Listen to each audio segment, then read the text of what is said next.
Pass Karkamb तालुका पंढरपूर येथील नेमतवाडी चौकातील साईप्रसाद मशिनरीच्या दुकानाची पाठीमागील भिंत फोडून अज्ञात चोरट्यांनी सुमारे 4.25 लाख रुपयांचा ऐवज लंपास केला आहे।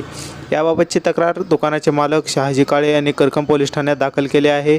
विशेष म्हणजे 2 वर्षापूर्वी चोरट्यांनी हेच दुकान फोडून मोठा लाखो रुपयांचा ऐवज लंपास केला होता। त्याचा अद्याप तपास लागलेला नाही आणि आता पुन्हा एकदा तेच दुकान फोडल्याने एकच खळबळ उडाली आहे। याबाबत पोलिसांकडून मिळालेल्या माहितीनुसार करकंब येथील पंढरपूर टेंभुर्णी रोडवरील नेमतवाडी चौकात असलेले शहाजी काळे यांचे साईप्रसाद मशिनरीचे दुकान आहे। गुरुवारी सायंकाळी 7:30 वाजण्याच्या सुमारास शहाजी काळे यांनी आपले दुकान बंद करून ते नेमतवाडी येथील आपल्या घरी मुक्कामी गेले होते। शुक्रवारी सकाळी 7 वाजता त्यांना त्यांच्या दुकानाच्या पाठीमागील राहत असलेले अमर खारे यांनी फोन करून दुकानाच्या पाठीमागील भिंतीस भगदाड पडल्याचे सांगितले। त्यामुळे शहाजी काळे हे तातडीने दुकानी आले तेव्हा त्यांना चोरी झालेले लक्षात